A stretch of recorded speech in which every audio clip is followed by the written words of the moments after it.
महिला दिवस के इस खास अवसर पर हम आपको रूबरू करवाने जा रहे हैं तेज तर्रार युवा अफसर मिसेस ईशा दुहान मैम से, जो कि इस वक्त वाराणसी में वीडीए के उपाध्यक्ष पद को संभाल रही हैं और अभी हाल ही में इनका ट्रांसफर हुआ है और इस पद को संभाल रही हैं ये।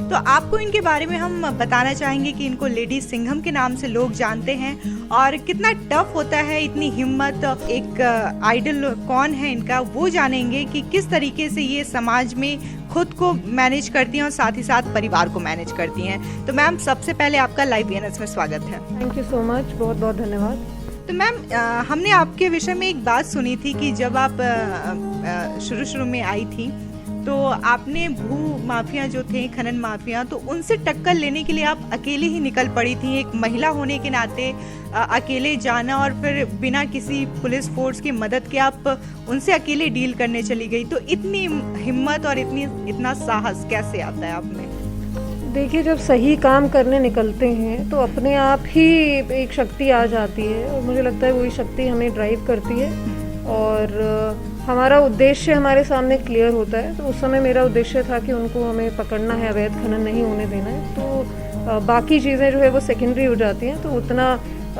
जल्दी में मैंने देखा, जब मैं जा रही थी तो एकदम से संभव नहीं हो पाया कि पुलिस फोर्स आ जाए, तो मैं अकेले ही निकल गई थी और उसी सही कार्य ने मुझे ड्राइव किया था वहाँ पहुँचने के लिए। अपने आप एक शक्ति आ गई थी।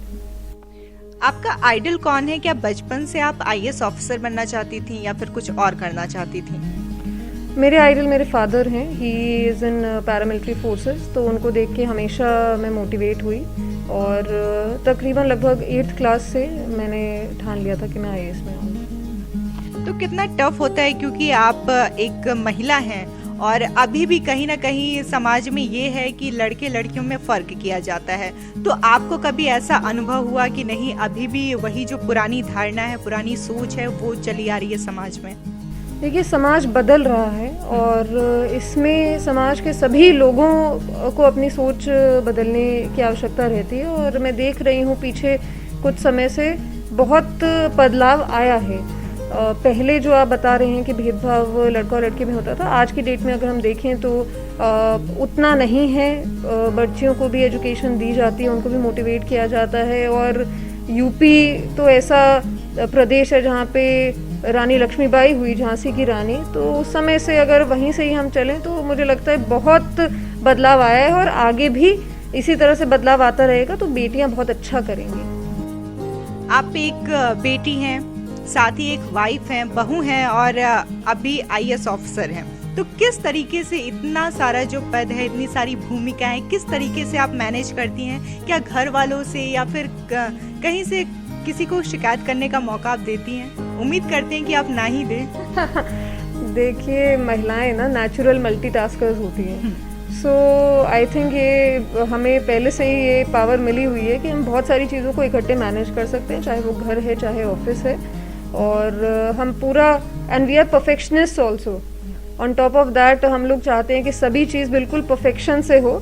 और ये मेरी बात नहीं है, मैंने ये बहुत सारी महिलाएं मतलब हर अपना कार्य परफेक्शन से ही करती हैं, चाहे वो हाउसवाइफ हो महिला या ऑफिस जाती हो, उससे कोई मुझे नहीं लगता कि वो बहुत ज़्यादा मैटर करता है। लेकिन सभी महिलाएं मेहनत करती हैं। इनफैक्ट मदर्स जो हैं उनको तो एक भी दिन की छुट्टी भी नहीं नसीब होती है।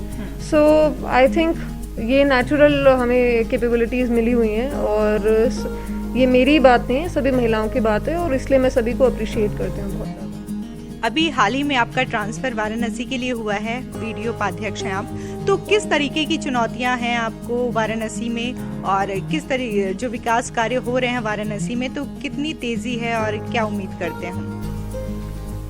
देखिए, बाबा विश्वनाथ की कृपा से मुझे दोबारा यहाँ पे वाराणसी की धरती पे सेवा करने का मौका मिला है और क्योंकि प्रधानमंत्री जी का संसदीय क्षेत्र भी है तो और ज़्यादा चैलेंजेस बढ़ जाते हैं। वीडीए का 2 तरह का दुगना रोल रहता है बेसिकली। एक तो डेवलपमेंट रोल है और एक रेगुलेटरी रोल है। डेवलपमेंट रोल में हमारे बहुत सारे प्रोजेक्ट्स अभी यहाँ पे ऑनगोइंग हैं जिनको हम पूरा प्रयास कर रहे हैं कि समय से और क्वालिटी के साथ कंप्लीट हो।